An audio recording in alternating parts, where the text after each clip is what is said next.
On July 21, I mean yesterday 2025 at approximately 1 p.m.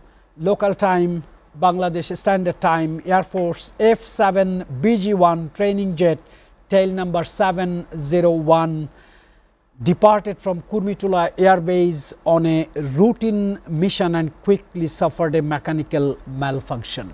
We are civilian, we are journalists, we are not into details about it. We have a very distinguished panelist today, Sheikh Firdaus Mahmood.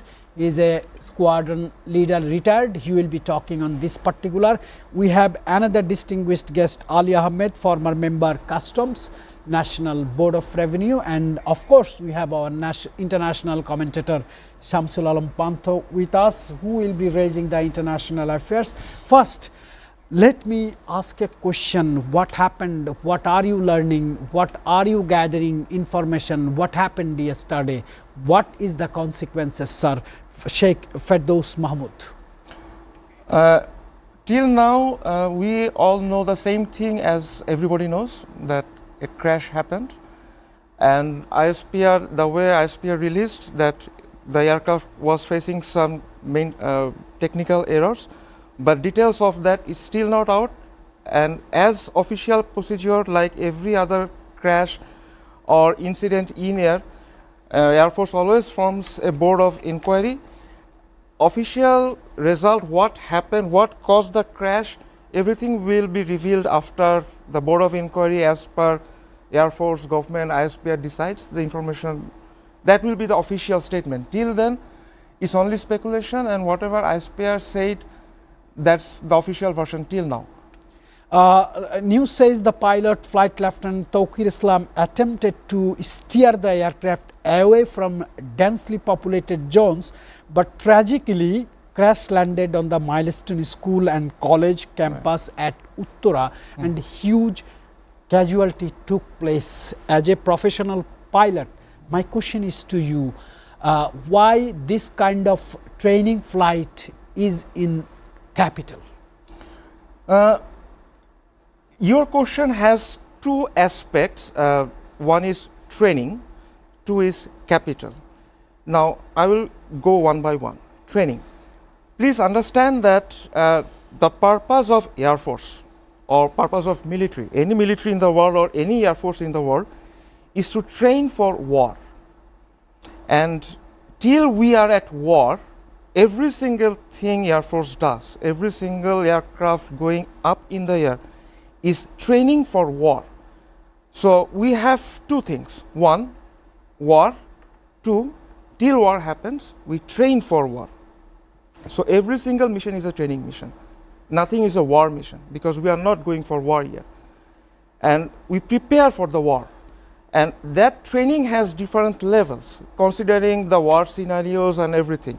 At Tawqir's seniority, he had flown many aircrafts, and he would have become operational pilot in F-7. Till then, another stage or milestone was to become a solo pilot. And later on, he would have been like other pilots, he would have been trained in other combat scenarios, and so that if any day comes, God forbids, if any day comes, we are at war, all that training carried forward can be utilized in real war scenario. Till then, whatever we do it from Dhaka, we do it from Chittagong, even we do it from Jessore, we can do it from anywhere. Every single mission is a training mission. So there is nothing called why training. Because if it is here, it will be training till we are at war. The second part of your question is why capital. Now, Bangladesh government, or say the whole body, institution of Bangladesh, we have a constitution, and we have a few constitutional things like our foreign policy says friendship to all, malice to none. And by nature, we are a defensive country. We never think that we'll go offensive against any other country. So when we want to defend, every single force like the Army, Navy and Air Force, they have specific roles and specific strategic targets. The first target is, if we want to defend, we have KPIs which we need to protect at any cost. And of course, Dhaka itself is a huge KPI because the whole country's economic, political, the social ecosystem, everything is centered around the capital. So protecting Dhaka is one of the aims of the three forces, mostly Army and Air Force. And Army has their own procedure to do that, Air Force has their own procedure. By strategy, you need an operational air base in Dhaka. You need to protect Dhaka, and at the same time, because of the strategic location being centered in the country, from any border, if any threat comes from Dhaka, we can intercept them within a few minutes from anywhere, north part or northeast or west part or southwest, wherever it comes from. So Dhaka has this strategic advantage that we can intercept anybody along the whole border, any target within the whole border with almost equal amount of time. That's why. So you said there is a logical and practical reasons to fly on the capital. No, not on the capital, the air base, purpose of the air base. And then I know probably you'll say, the why 2 air bases? The reason of having 2 air bases is, like, say for an operational scenario, if you have 2 air bases, then for the enemy, 2 air bases is confusing, of course, and eliminating 2 air bases, they need more air assets, which will be easier to intercept. So strategically, 2 air bases when needed. And please remember the history of this airbase. It was operational in 1981 till, and when it was always far from the city. Now urbanization and planning was such that it reached the airfield and it crossed the airfield in all directions. Yeah, pretty clear. Answer is pretty clear. Ladies and gentlemen, on behalf of Satv top management and board of directors, we definitely express our deep sympathy to the victim families and to the victim departments. I would like to go to our international affairs commentator Shamsul Alam Pantho. We will definitely discuss this issue more with Sheikh Firdaus Mahmood, but I want to pick as well what are the international issues you want to pick for today's discussion, as Ali Ahmed is here to contribute. Well, thank you, Mr. Kanchan. A warm welcome to Mr. Ali Ahmed and, of course, retired squadron leader Sheikh Firdaus Mahmood to be in our studio today. Of course, we are all in a state of mourning this tragic incident that took place yesterday. However, in international news, we have some top stories. 25 countries, including the EU, condemn inhuman killing of civilians in Gaza. This comes in as Israel strikes kill 46 Palestinians in Gaza over the last 24 hours. Alongside, the Organization of Islamic Cooperation is to hold an emergency meeting later this week to discuss the ongoing Israeli assault. Alongside, the Kremlin on Monday said the Azerbaijan and Russia have entered a difficult period in bilateral trade. So it's safe to say there is a lot of news going on in the entire planet. Yeah, so many things. I want to pick one news from White House regarding the trade war or tariff war, whatever you call, Sir Ali Ahmed. President Trump has issued an ultimatum to Russia: halt the war in Ukraine within 50 days or trigger 100% tariffs on Russia's trading partner, particularly South Africa, Brazil, China and India. President Trump means that the US also plans to send Patriot missile systems to Ukraine in NATO. Which missile not yet tested? My question is, how do you assess the recent US ultimatum to Russia regarding the war in Ukraine and the threat of 100% tariffs on its trade partners? Mention names. Well, thank you very much for this question.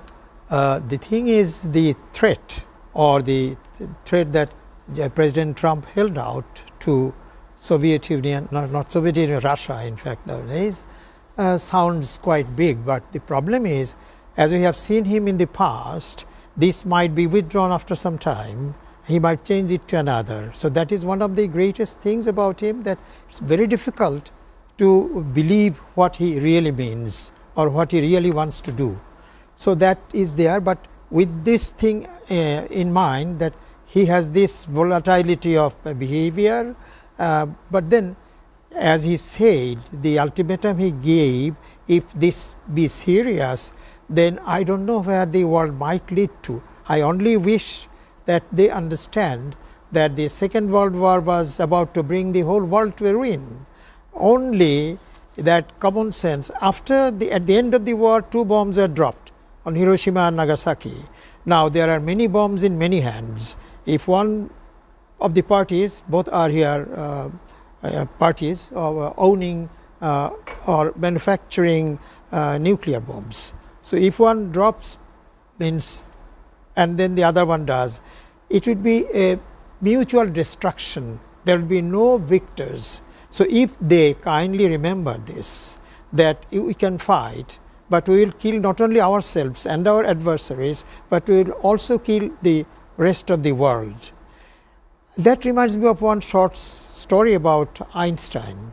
Someone asked, Albert Einstein asked him, well, the Second World War is there, but what do you think will be in the Third World War, if there is any? He said, I do not know, but if there is a war, there will be devastating, but the Fourth World War would be fought only with sticks, because nothing else would be left in the world. So, that only signifies how greatly important it is to be careful. So, I only wish these big leaders of big countries are careful enough not to overstep the limits and kill the entire human race on the earth. I would therefore only pray that, but as it is, if somebody does not blink and somebody does not go away, then the problem is going to be very difficult. President Donald Trump has said that he will think about Iran on 14 days, after 14 days, but he goes for action in 3 days. So, commentators are saying that he has given 50 days ultimatum, but before 50 days there will be something happening very interesting. I want to again come back to Sheikh Firdaus Mahmood, who is a retired squadron leader, was in Bangladesh Air Force. Washington Post has given us some information which is not, according to Bangladesh information, death toll stands between 27 to 30, including the pilot, at least 17 to 25 school children, and injuries around 171 people, many with severe burn injuries, roughly 88 to 104 in hospitals, some other released. My question is to you, after a plane crash like this on a school building during the school hours, a huge massacre has taken place. What should be the first responders' actions, and have you observed that happen properly? When any crash happens, the first thing is Air Force would be the first one to know, of course. And no, not Air Force, in fact, I am sorry, the school, the people around that crash site are the first ones to know that a crash happened. And so far I know that fire vehicles, the fire department, they reach the site within 4 to 5 minutes. The problem was, in any crash, still is and it always be the fireball. When the aircraft is on fire, at that time it's very hard to reach for anybody. So, and when the fire happens, many people they inhale the smoke. But for the fire rescue people to reach the site, contain the fire and reach the people, they also need time. But so far I know I was not at the crash site right at the moment when the crash happened. So I only know from the statement of Fire and Civil Service Department from there that they reached there within 4 minutes. So I'm later on whatever happened, army were there, police were there, then BGB were deployed, and of course Air Force people were there, and there were many volunteers who were trying to help and clear the road for the ambulance to come. It was I think a good team effort from everybody who were at the site at that time. But the fire itself is something that when the fire happens, people cannot go there. I saw some statements from some bypassers who were saying that we were seeing bodies, but there was fire and we could not even reach the bodies. And it's pretty common. It can happen. And when the fire department went there, so many people scared. Many people were running. They were afraid. And so far I know that many students, they just fled and hid in the classrooms. But the smoke was there. So when you inhale the smoke, there is also another type of casualty. And this all happens pretty fast. So I think the response was pretty good. Yeah, news says the government declared today, I mean July 22, a national day of mourning, lowering flags to half-mast and arranging special prayers nationwide. It is a catastrophic situation. It is a very, very hard to explain.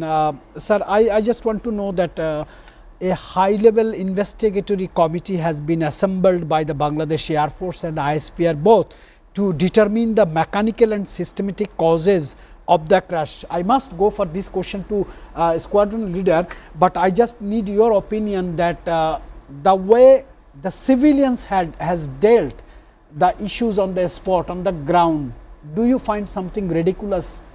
People are burning and some people are doing videos. Thank you for your question and allowing me to speak on this matter. Well, I want to pay my respects to a teacher who was there saving the innocent students. She risked her own life. She was known as Ms. Mahirin Chaudhary. She was protecting and evacuating students with succumbing to 80% burn injuries. She was taken into the burn unit, but she succumbed to her injuries and she passed away late last night. And of course, this individual story had taken a storm through the social media, and even now when we open social media we see messages of grief on her end. And not only so, in such a tragedy we understand how society is broken. In my opinion, I would say such a devastating incident had occurred. Many of those who weren't affected, they were just standing there, not preparing, not doing what is necessary to protect and to get all the injured people out of that building. They were only there to video and to comment and to stand and do nothing. So that it shows us that there is a society that definitely needs reparations.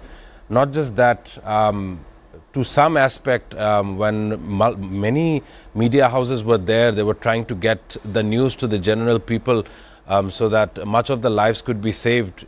Even now, as we were starting this show, one after one, the casualties seem to be rising.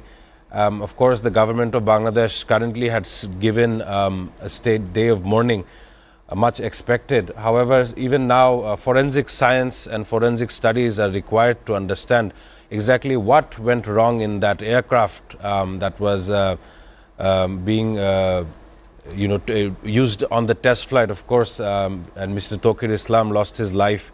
As you know, he tried his level best, to my understanding, to avoid a mass scale injury. However, this opens up a new category of things that policymakers should discuss. One of the issues that Mr. Firdaus Mahmood had picked out was the proximity of the runway to the school. That's not just the only issue over here. The issue could also be all the schools in Dhaka city and across Bangladesh, whether they teach the students the idea of evacuation, the idea of what safety practices are, whether or not these facilities are fully maintained with fire standards or not. Because even if there is a 1 in a million chance of an aircraft plunging into a school, we have seen that even that one chance cannot be risked. We now come to see that the death toll was initially reported at 19, but now it's only on a climbing ladder. So it's a day of tragedy which the great Bangladesh nation should learn from, actually, in my opinion. Sir, according to you, before I go to Ali Ahmed, I just need to ask a question and get the expert opinion from squadron leader retired Sheikh Firdaus Mahmood. You know, a high level investigatory committee has been assembled by the Bangladesh Air Force itself along with ISPR to determine the mechanical or systematic causes of the crash. According to expert opinion, you yourself are a pilot. What are the other reasons would be there? Generally, for any aircraft, be it a civilian aircraft or be it a military aircraft, any aviation related disaster or crash, there are few possible reasons. One, human factor.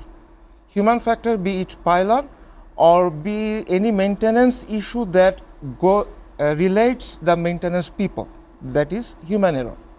Number two, technical anomalies or technical issues that might have caused the crash which are beyond human control. Technical issues which are beyond human control. And number three being the environmental factor, that there was no technical error, fault, there was no human error. Environment like bird heat or say thunder strike. There can be so many other environmental causes that might cause the crash. So when any investigation team is formed, they usually check all the aircraft logbooks, check all the maintenance histories, when what happened, and from the flight patterns, then the last cockpit calls, whatever is there recorded, whatever people can recall, the statements are taken. From there, people try to deduce what went wrong from a straight and level flight to suddenly the aircraft dipping down. And they will check the history of the aircraft logback, and they will also check every day, every pilot before going to flight in the morning, they need to go for a health checkup. So the health report, everything is considered, and then the committee or the board of inquiry, they usually come up with a decision. These are the general practice for any single crash in the world. Right. We have got a little picture from an expert opinion. I'll again come back to you. Before I come to Shamsul Alam Panto, I must have a difficult question to Ali Ahmed. As you dealt taxes, customs of the nation, you served for a long time. My question is, one of the very senior politician in United States who is very vibrant, Senator Lindsey Graham, warned of tariffs targeting India, China, Brazil, South Africa, I mean big countries, for purchasing the commodities for United States of America and Russian oil, potentially up to 100%. Do you think there will be some economic imbalance or turmoil in consideration of with American trade balance with other big countries? Well, thank you for raising this issue. Whenever there is an enhancement of tariff imposed on any country, there immediately is created an imbalance. It has many other effects. If you ask me later, I will be able to say, but definitely it is going to have this. Two things. These countries would be in a position to buy it from Iran, because there would be also surveillance from the United States and its allies. But then if they cannot, there would be smuggling and and other ways of getting those things. So there is going to be a great turmoil in international trade. When you go on discussing this trade war, as you said, but also there is a real war, which this trade war emanates from the real war, Ukraine and Russia. But trade war itself is very ruining, and I will say whenever if there is time, but this is going to create a severe dislocation in also global supply chain, which is otherwise called global value chain. It will impact very badly on trade, not only on those countries. What about us? Bangladesh would be severely affected. So all of us would be affected. So therefore, these are not very happy things to do. I don't know why Donald Trump did become serious at the beginning. I was following the television channels and all that. It seemed to me that he was really working for Russia. The way he talked so very, suddenly he became that I am not happy with what he said, and then he comes with this. So this is very difficult to understand this man. I am sure how far and how much the Americans understand him. So if he does what he says he will, there would be a severe trade turmoil, economic turmoil, and there may be a severe downturn in the economies of the world, like the Great Depression of the 30s in the United States. If time comes, I will also touch on this later if you have the time. Very expert few things, severe failure of supply chain, severe economic turmoil, severe imbalance of trade, so many things he raised. Ali Ahmed, I want to know, Bangladesh is also sufferer. 37% tariffs imposed on Bangladesh, and Bangladesh has done a very poor, I must say very poor negotiation with only 2%. There are another 16% hidden tariffs previously imposed. I just want to know from your perspective how Bangladesh should face these tariff breaks. Well, thank you, Mr. Kanchan. Right now, from what I remember, before the negotiation, the tariff stood at 37%, and post the negotiation, it arrived at 35%. A minuscule change in the face of such big names such as US and, of course, Bangladesh. At this moment, we only have another 8 days before those executive orders take place from August 1st, according to Donald Trump. Much of this will definitely have an impact on our economy. Our exporting factors are going to get hampered. And not only so, at this moment, the last 12 months, who are the real warriors that have pulled back up Bangladesh on the international stage? And I would definitely give credit to the remittance soldiers that are out there in the various Middle Eastern countries, various Latin American countries as well, even in Europe. They have proved to the nation that they should be a part of the election process as well. As calls for their involvement in the election, voting is also being raised. Of course, they have, because of their contribution to our country's economy, our reserve level has also increased. But back at your original question, how this tariff will have an effect on Bangladesh, it will definitely have a negative impact towards our exports and towards our entire balance of payments as well. And of course, the foreign currency, US dollar, I still remember not so many years ago, it was at 84 taka, $1. Today, that amount stands at 120. Either we have done something wrong, or if not, the American dollar has done something wrong. And in my opinion, that would be towards us, Bangladesh. So there has been some kind of policy change that has allowed such an increase of the greenback against the Bangladeshi taka as well. Very well explained, ladies and gentlemen. It's time for a break. We'll be coming back shortly, and we'll again discuss about the Bangladesh Air Force plane crash, its consequences, latest situation, latest updates, and of course the tariffs, because tariff will disrupt our economic growth.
Welcome back, ladies and gentlemen, to SATV's International Affairs Special Edition. The nations are speechless.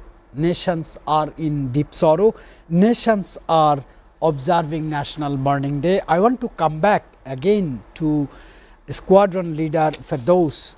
My question is, the FD-7 BGI, a Chinese-built advanced variant of the Chengdu J-7, was delivered to 2023 and 2022 refurbished. My question is, why so old aircraft is in the training materials in Bangladesh Air Force so far? The world believes Bangladesh Air Force, Bangladesh military and Bangladesh Navy are the finest disciplined forces in the world. That's why they have got a lot of demand from United Nations peacekeeping. Very humble question, sir. Right. No, United Nations peacekeeping mission are a different thing because United Nations peacekeeping missions, they operate under different charters, Charter 7 and 8, and they have different mandates, different targets. They don't fly fighter aircrafts for combating the militias or whatever the purpose of the mission is. The main purpose is to stabilize the countries the mission is in. For that, the requirement is transport aircraft and helicopters, not fighter aircrafts. And Bangladesh Air Force is also one of the Bangladesh Armed Forces is one of, not only armed forces, police is also there. So Bangladesh is one of the highest contributors in United Nations, and also Bangladesh Air Force has got their Mi-17s and C-130 deployed for UN peacekeeping missions. That's a different topic. Now, it cannot be matched with the combat capacity of Bangladesh Air Force. That's another purpose. You have to maintain the integrity and sovereignty of your own country, as well as when United Nations asks for your help, you need to be deployed in another country to help United Nations. That's another purpose. Now, for the country's sovereignty and integrity, the geopolitical integrity itself, you need the combat aircraft, you also need helicopters for different purposes, you also need transport aircraft for different purposes. And we have US aircrafts, we have European aircrafts, we have Chinese aircrafts, we have Russian aircrafts. Now, the J-7 aircraft, it has a long manufacturing history.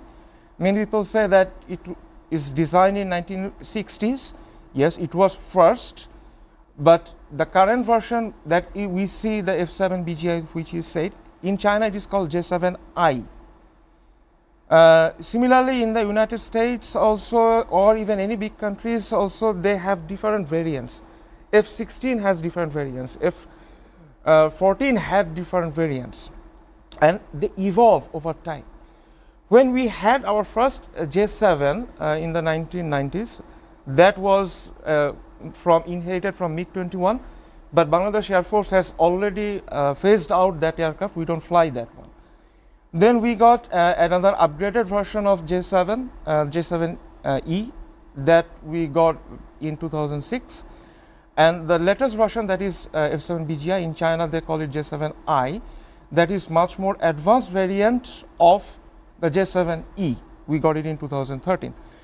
So it's not that the aircraft is old. The technology is, of course, very latest one. And in aviation, it is said it's not always about the machine. It depends on the man behind the machine. Recent India-Pakistan conflict and everywhere we saw that aircraft does not matter to some extent. When it was between J-10 and Rafale versus Rafale, the whole world already saw what J-10 is capable of against Rafale. That is J-10. And we are talking about J-7. J-7, when J-7 was being produced in China, at that time they also were operating J-10 and they were selling J-10, different variant. And J-10 is also upgrading. They have J-16, J-35 with advanced capabilities. Now you will ask, why J-7? Firstly, because our economic situation, the whole country's economical condition, we cannot afford Rafale, for instance. And then there will be questions like, should a country of Bangladesh size and our airspace limitations, should we go for a $1 billion aircraft fleet that to maintain itself is more expensive? Yes. Expensive. Should we do that? Do we have active military threat? We have to question so many things. And as I said earlier, that our defensive posture is by constitution defensive. We need to defend our space, airspace and the land space and the maritime border. So what aircraft serves the purpose best? And throughout time, J7 or F7, they have been proven very good as interceptor. F7 main purpose is interceptor. You intercept other aircrafts.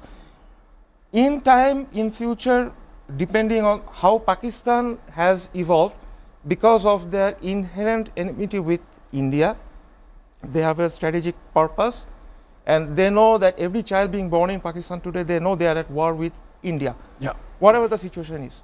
But for Bangladesh, we are not in that position. And so we never think that we need, say, F-16 or F-35, because we are not at war with anybody. Yeah, that's example is very clear. Bangladesh need defensive equipments rather than the offensive equipments. It Yes. is a big question because Bangladesh is not into an war. Ali Ahmed, you served the government, you served this country for a long time. I just want to ask you a question. The way the different agencies or different departments has handled the rescue operations, are you satisfied? Not in the least. First of all, unfortunately, it was being discussed. He raised it or you did it before we sat here for discussion, formal discussion. There is no training in this country among nobody, and school children are also not taught. College, universities do never teach the evacuation that has to be made in case of fire, in case of bombing, etc., etc. So this is, as a nation, we are a different type of nation coming out of the agricultural fields and onto the aircraft. So this cultural lag, as they call in sociology, is there. So we have to attune ourselves. People stuffing our government offices or government hierarchies at different levels, they are not uneducated. They are exposed to the rest of the world. So they must know that at least a special trained unit should be formed in every department and very close by, especially the airport. There can be any accident any time. So people should, it's nice to know that the civil aviation department, fire brigade came within 4 minutes. Nice, but how far they could help? We saw it on television. There was no exit because people were crowding the whole place and the police couldn't handle. Other people couldn't. Someone was asked, why have you come? He said, I have come to see. So there should be people at work for rescue operation where people's lives are at risk, not risk, serious, they were dying. So this has not been done. Our crowd are not educated, not conscious, not given any school training or anything. So I don't know, such a gigantic operation, especially areas like the airport or such other sensitive places, should be kept as free as possible. Although we know when you go out of the streets, you cannot walk. They will push you aside. Who? You don't know, and he doesn't care to look at you. So that is the condition with our people. I know overcrowding is also a result of overpopulation and unplanned urbanization. That is another aspect of the whole thing. So we should, from now on, especially make the airport safe, or people to respond quickly to any emergencies, and important places or key point installations, as you all call KPI. Those should be which airport is a KPI. But I have also worked at the airport. The way important people are not the officials. Anyone having good dress and having one two orderlies with him, having a briefcase or something, briefcase should be borne by others.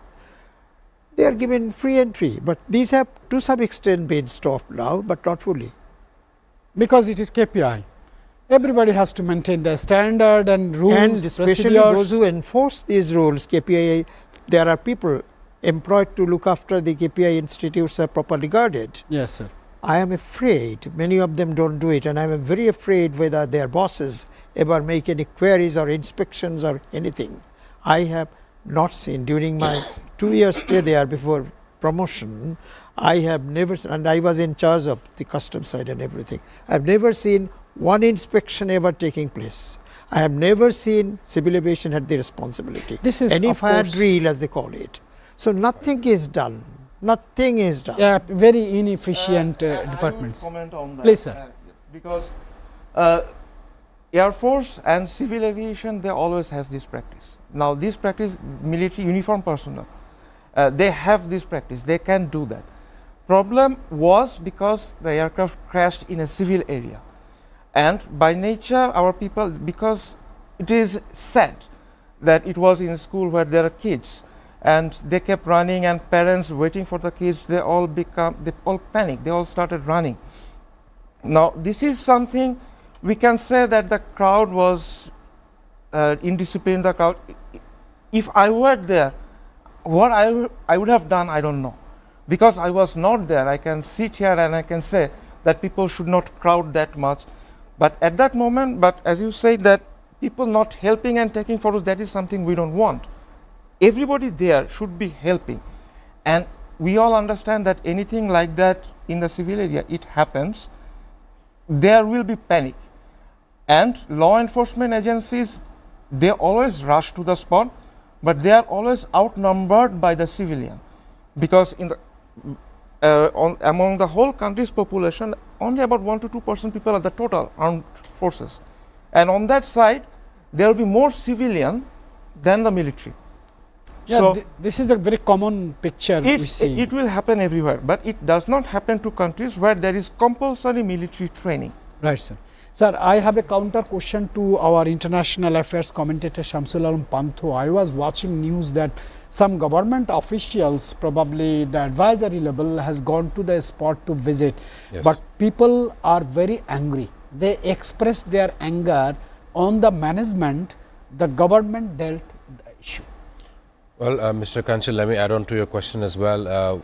The advisors C.R. Abrar for Education, Asif Nazrul from the law advising panel, law advisor, and of course Shafiqul Alam, the press secretary.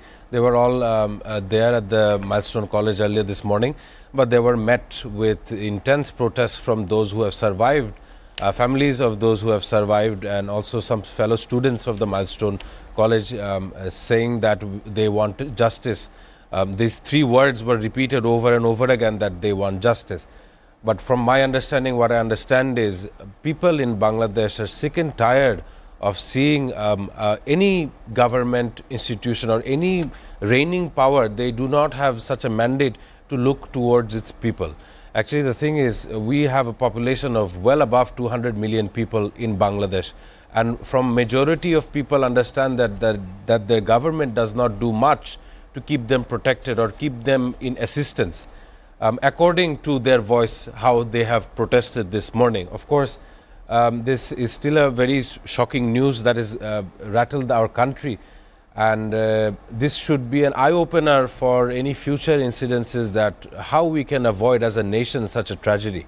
We should allow and allocate resources to every school in Bangladesh, whether they are protected by the means of fire rescue, whether they are protected by the means of training the institution and its residences, the students. So these kind of socio-economic factors, as Mr. Ali Ahmed of course pointed out, Bangladesh legislation should make it mandatory. And of course, Mr. Firdaus Mahmood had said about a mandatory military training for those who are arriving at the age of 18. I was educated in Singapore, and much of my friends received their 23-month military doctrine from the Singapore armed forces as well. So that is a comparison in Singapore, and of course that should be made in Bangladesh as well. As you said about the legislation part, you understand that we have government bodies like Rajuk, and they have the DAP, Detailed Area Plan. Last, it was gazetted in 2022, and then because you have hit the points for which, like finding the faults of the aviation and others, what went wrong, it was revised by force from rehab that in 2022 that depth in total Uttara the highest allowed floor size was up to floor 6, but then rehab protested it, they wanted more floor area ratio, and then it was in 2023 it was allowed up to 10 floors in Uttara, the whole Uttara. Then around the aerodrome airfield, there is also, Civil Aviation Authority has also a rule, obstacle surface limit. They have up to what distance, what height you can achieve. Now, if you, and there is also some around the airfield, the land use. There are two types of usage. You can do it, you can use it, but not for schools. According to any law in the world, also in Bangladesh, there cannot be any school in the landing trajectory or takeoff trajectory around the airfield. But accidentally, however it happened, Milestone School falls just in along the landing trajectory, little right of it, but it falls there. Right.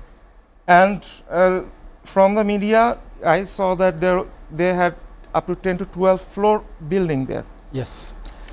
So of course, as you say, investigation is going to happen. We need to look at whether that 10 to 12 floor building violates the depth or the civil aviation violation. Yes, sir. Sir, we are really apologize that we are running out of time. We had so many things to discuss on these tragic incidents took place yesterday, took many lives, put many people in the hospital, especially children, innocent children. We have deep concern about it. We will update in different newses in Satv about this incident. Ladies and gentlemen, thank you for watching us, and keep deep sorrow for the victim families, and we are really sorry to say that Bangladesh is facing a tough time. Goodbye.